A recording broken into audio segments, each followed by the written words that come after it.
Welcome to Wealth Coffee Chats, folks, for your daily live updates. Get the most out of today's episode by participating in the chat. Make sure you ask some questions, be part of the conversation, have a bit of fun, grab a coffee or a tea, take some notes, and get ready to start your day, folks. Quick few housekeeping rules, though.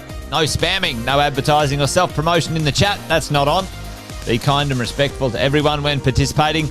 And most of all, have a good time. Real estate investing can be your biggest asset. It also can be your most expensive asset when it comes to getting it right or getting it wrong, folks. It can be time-consuming, stressful, and that's why here at Positive, we have what's called a 6-star team, a full-service team that provides integrated wealth and property investing solutions and services simply designed to help you progress towards your goal of passive income through your property portfolio, folks. Make sure you check out our other podcasts on the Positive Mentor Network. Not only is there Wealth Coffee Chats, there's the Urban Property Investor. Drops every Wednesday with straight talking investing strategies and lessons with Sam Saggers. Property Investor Tales. This is where our clients, you guys, share real life stories from property investing, hosted by some of our advisors and strategists. And that's done every fortnight, dropping every Monday. Wealth, Wine and Wisdom, folks, that debriefs the week that was in the world of finance and property, hosted by yours truly, Jason Witten and Andy Fenton on Fridays. Welcome to another Wealth Coffee Chat. Marvellous Monday. Hope you're well, folks, wherever you are. If you think it's Get Rich Quick, you're in the wrong place. This is the wrong podcast. This is the wrong life for you. Welcome to another Wealth Coffee Chat. Hope you're all awesome and well. Good morning, everybody. Welcome to another Friday edition, Finance Friday edition of Wealth Coffee Chat. So I was reading a book about loans the other day, and it was quite interesting. Next Tuesday is a big day, and everybody's questions around interest rates and whether they're coming down or not. The answer that I can see from the major banks, looking at their fixed rates and what they've been doing over the last few weeks, all four major banks have dropped their fixed rates, which is a great indication that they believe that the RBA will be cutting rates next Tuesday. But what does that actually mean? I mean, what do you do once the rates have dropped? Last week I spoke about the timing around when banks will actually let you know how much they're dropping rates by and when the rate drops will actually apply to your loan. Morning, Justin. Thanks for joining. So once the announcement has been made, you will need to keep an eye out because your lender will send out either an email or a letter to advise how much the rate will be dropping on your loan and when the rate drop will actually apply. And it can be, between 1 to 3 weeks after the letter. The second thing I would recommend is to check with your lender if this actually means a reduction in your repayments. In the past, there have been a lot of lenders who actually haven't reduce the actual repayment on the loan. They've definitely reduced the rate. Now this just means that you've been paying off your loan faster, but if cash flow is something that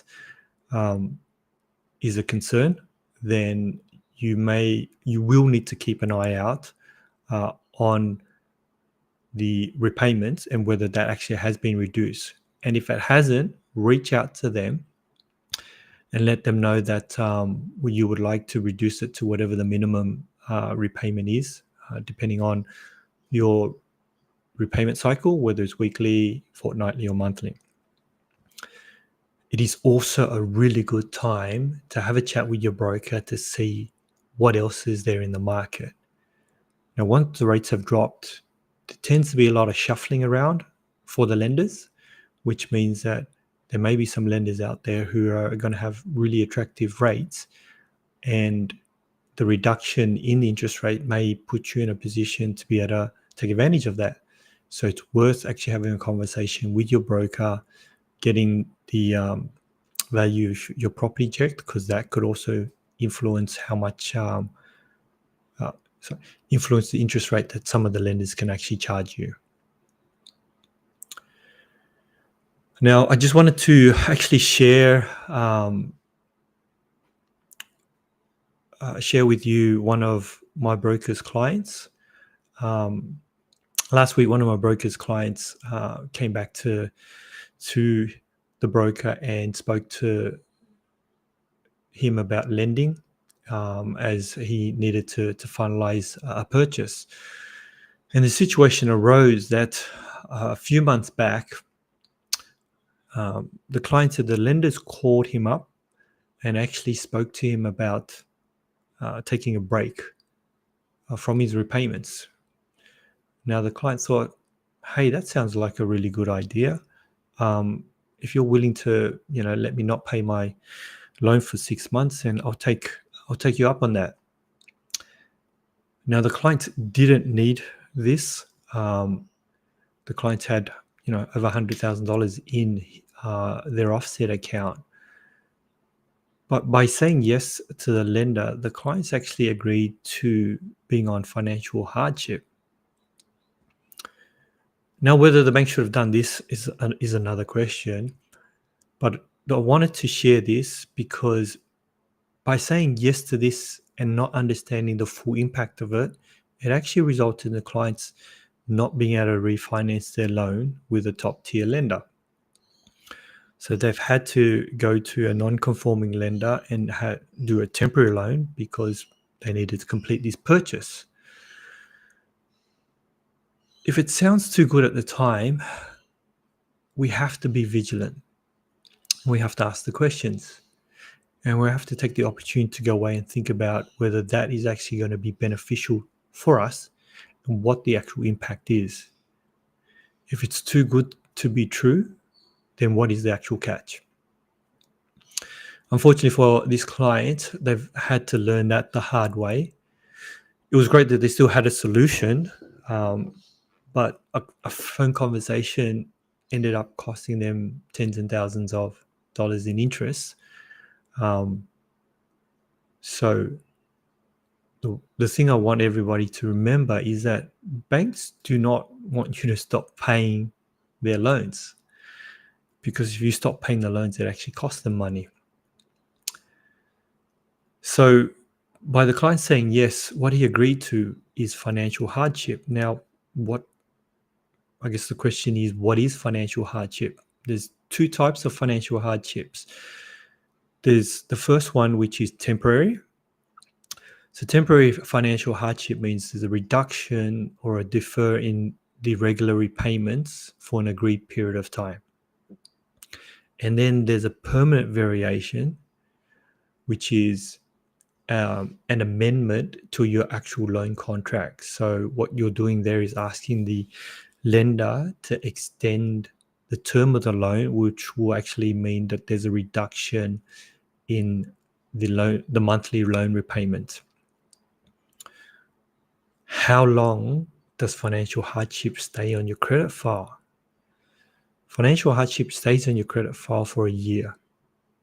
So if you needed financial hardship and you requested it from the banks, they can offer that. They can offer you financial hardship anywhere between 3 months to a year. And once that's completed, that will stay on your credit file for another year before it gets removed from your credit file, which means when you refinance, the income lender won't know about that. The other things to keep in mind when you're on financial hardship is if you have any funds in redraw, because most lenders will freeze the money that you have in redraw. So if you're requesting financial hardship, make sure that you take out that money and put it in a transaction account that you have access to and that the banks can't freeze or take. The banks can't stop you from taking it out. That's all. I wanted to share that story because sometimes we get asked things from lenders that we actually don't know what type of impact that it has on our future borrowing. So be vigilant and make sure that you ask questions, especially if a lender's calling you up and asking you for this and you've been working with a broker. You need to reach out and have a conversation with them because we want to make sure that we avoid situations like the one my client, my broker client got stuck into. All right, guys. I'm actually going to be away next week, so one of my team will be taking over our Worth Copy Chat. But have a wonderful Friday and an amazing weekend, and I will catch you in a couple of weeks.